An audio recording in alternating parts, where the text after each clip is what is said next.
मेरे पति ने मुझे तलाक दे दिया था क्योंकि मैं कभी माँ नहीं बन सकती थी और उसने बाद में दूसरी शादी भी कर ली। 1 साल बाद उसके घर बेटे का जन्म हुआ और उसने मुझे उसके बेटे के जन्मदिन पर बुलाया ताकि वो सब देखकर मुझे बुरा लगे। उसका प्लान मुझे अच्छे से पता था, इसलिए पार्टी के लिए जाते समय मेरे पास एक लिफाफा था, वो मैं अपने साथ रख ली।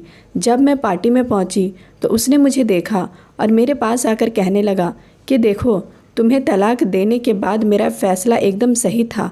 आज मैं एक बच्चे का बाप बन गया हूँ।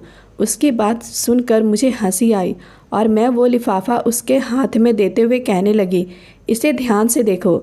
जैसे ही उसने वह लिफाफा देखा, उसके तो मानो होश ही उड़ गए थे, मानो उसके सिर पर आसमान ही गिर पड़ा हो। मेरा नाम नेहा है। आज मेरी ननद के बेटे के जन्मदिन के उपलक्ष्य में घर पर पूजा रखवाई गई थी और मैंने पूजा के लिए आए हुए सामान को हाथ लगा दिया था। बस फिर क्या था, मेरी सास ने देख लिया और ज़ोर ज़ोर से मुझ पर चिल्लाने लगी। मैंने उस सामान को हाथ लगाया ही क्यों? तुझे इतनी छोटी सी बात समझ नहीं आती क्या? यह कोमल के बेटे के जन्मदिन की पूजा का सामान है और इसे तुझ जैसी बांझ औरत ने हाथ लगाया है तो अपशगुन होता है। या कहीं ऐसा तो नहीं कि तुझसे अपनी ननद का सुख देखा नहीं जा रहा है? इतना सुनते ही मेरी आंखों से आंसुओं की धार बहने लगी।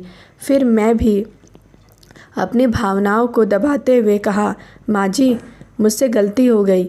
इससे आगे मुझसे कुछ कहा ही नहीं गया। इतने में मेरी ननद कोमल, जो मेरी नंद कम और सहेली ज़्यादा थी, मुझे ताना मारते हुए कहने लगी, भाभी, तुमसे मुझे ऐसी उम्मीद नहीं थी। शायद मेरा माँ बनना तुमसे देखा नहीं जा रहा था।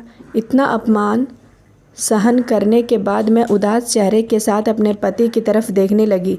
मेरे पति मुझे बहुत प्यार करते थे। वैसे भी हमारी लव मैरिज हुई थी।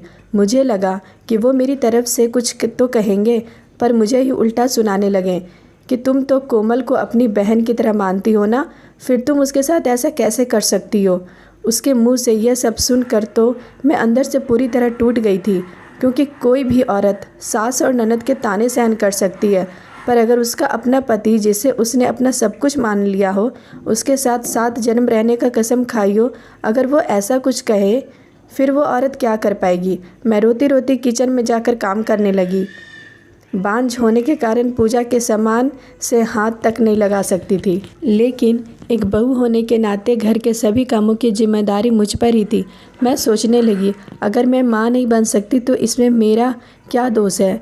माँ बनना या ना बन पाना ये खुद एक औरत के हाथ में थोड़ी ना होता है। मेरी सास एक स्कूल टीचर भी थी, मेरी ननद ने लॉ कर रखा था और मेरे पति एक इंजीनियर थे। और मुझे हैरानी इस बात की होती है कि इतने पढ़े लिखे लोगों के विचार इतने निराशावादी हैं कि सिर्फ पूजा के सामान को हाथ लगा दिया तो अब शगुन हो गया। मुझे आज भी याद है कि किस तरह मैं और विशाल पहली बार ऑफिस में मिले थे। मुझे ऑफिस ज्वाइन किए कुछ ही दिन हुए थे।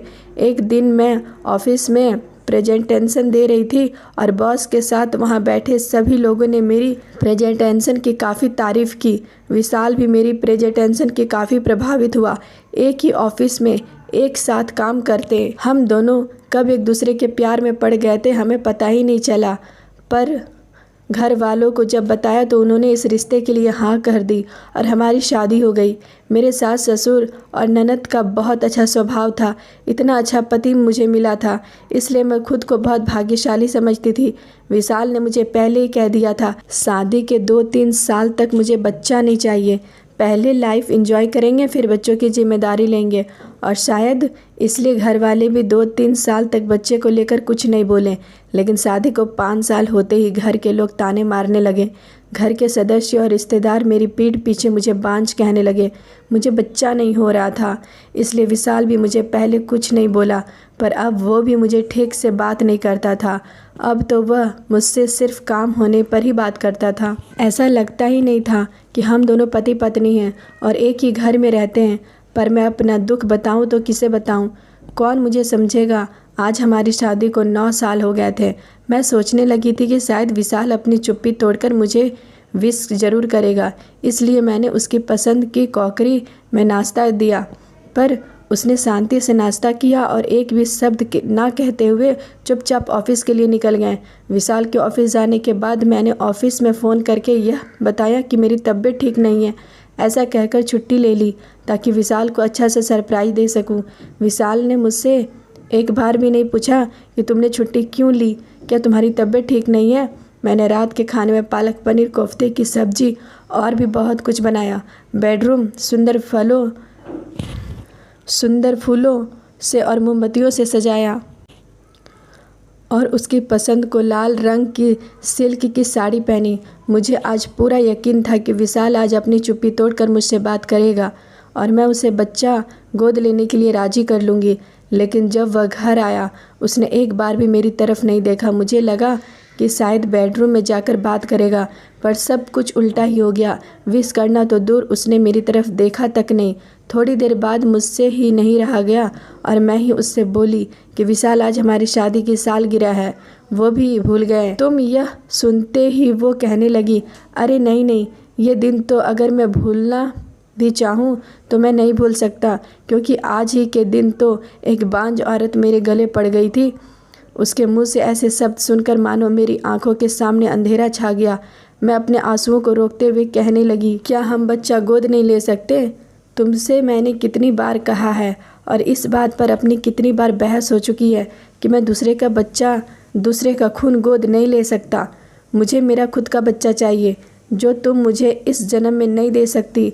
और हाँ, आज हमारी शादी की सालगिरह है, तो इसलिए मैं तुम्हारे लिए एक अलग किस्म की गिफ्ट लेकर आया हूँ। मैं सोचने लगी, जिस इंसान ने बार बार तलाक की रट लगा रखी थी वह मेरे लिए क्या गिफ्ट लेकर आया होगा। विशाल ने मुझे एक लिफाफा दिया। मैं भी उत्सुकता से उसे खोलने लगी।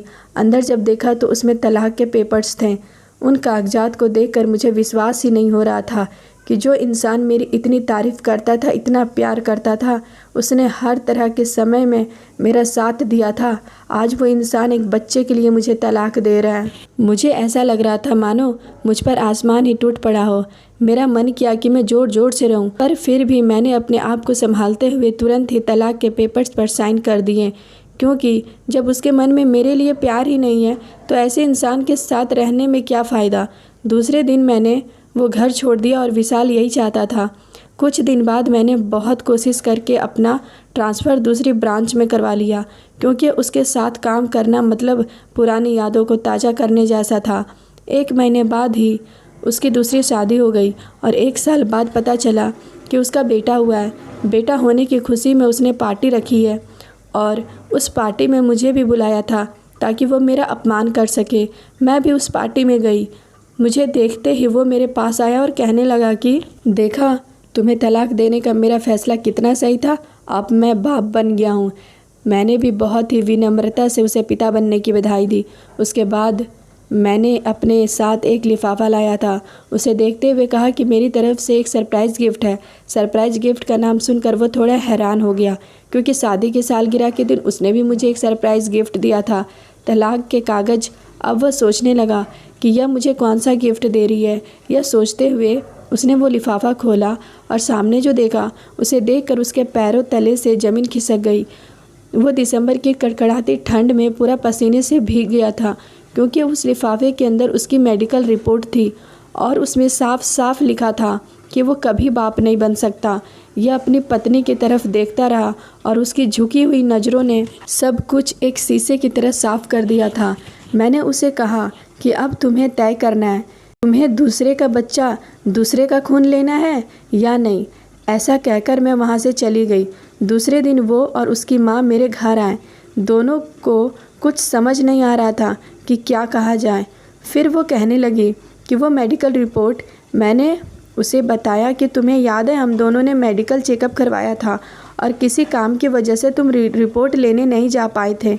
फिर मैं अकेली ही चली गई थी। इस पर विशाल कहने लगा, हाँ। फिर वहाँ से आने के बाद मैंने रिपोर्ट देखी तो कमी तुझ में थी। इस पर विशाल बोला कि फिर तुमने झूठ क्यों बोला, क्यों इतने दिन तक सभी के ताने सुनती रही, क्या ज़रूरत थी तुम्हें झूठ बोलने की। मैंने कहा क्योंकि मैं तुमसे प्यार करती हूँ। मुझे लगा कि जब तुम्हें सच्चाई पता चलेगी तो तुम इस बात को सहन नहीं कर पाओगे और अंदर से पूरी तरह से टूट जाओगे। मैं तुम्हें ऐसी हालत में नहीं देख सकती थी। मेरा क्या था, मेरी तो आदत थी ताने सुनने की, आदत सी हो गई थी।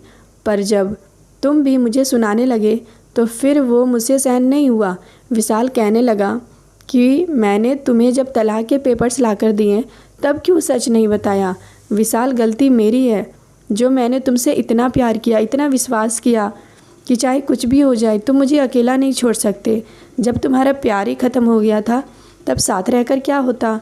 अब मेरी सास मुझसे कहने लगी कि हमसे गलती हो गई है बहू, हो सके तो माफ़ कर दो और सब कुछ भुलाकर हमारे साथ हमारे घर चलो। तब मैंने उनसे कहा बात माफ़ करने की नहीं है, बात स्वाभिमान की है और जब मैं उस घर पे पैर नहीं रख सकती। विशाल, अगले महीने मेरी शादी है और मैंने तुम्हें बस सरप्राइज़ गिफ्ट दिया है क्योंकि मुझे देखना था कि ये सब जानकर तुम दूसरे का बच्चा, दूसरे का खून गोद लेते हो या नहीं। क्योंकि मैंने कहा था तब तुमने साफ मना कर दिया था। और इससे एक बात पता चलती है कि पुरुष हमेशा ही खुद के कर्तव्य बड़े होने का दिखावा करते हैं और भोली भाली औरत को हमेशा नीचे दिखाने की कोशिश करते हैं। पर कमी एक पुरुष में भी हो सकती है, यह भूल जाते हैं और आगे जाकर ऐसे ही व्यक्ति फंस जाते हैं। और जब तक सच्चाई का पता चलता है तब तक बहुत देर हो चुकी होती है। जो पुरुष अहंकार के कारण एक औरत पर अत्याचार करता है उसके पीछे भगवान होता है, यह भूलना नहीं चाहिए। साथ ही जीवन जीते हुए कभी किसी के साथ अन्याय नहीं करना चाहिए और अगर खुद पर अन्याय होता है तो उसे भी सहन नहीं करना चाहिए। मेरी बात सुनकर वह दोनों वहाँ से चले गए और 1 महीने बाद मैंने अपने एक बचपन के दोस्त से सारी सच्चाई बताकर शादी कर ली। अब मेरी शादी को 3 साल हो चुके हैं और मेरे 2 बच्चे हैं। तो दोस्तों, उम्मीद है आपको ये कहानी पसंद आई होगी। कहानी अच्छी लगी हो तो चैनल को सब्सक्राइब कर वीडियो को एक लाइक ज़रूर करें। धन्यवाद दोस्तों।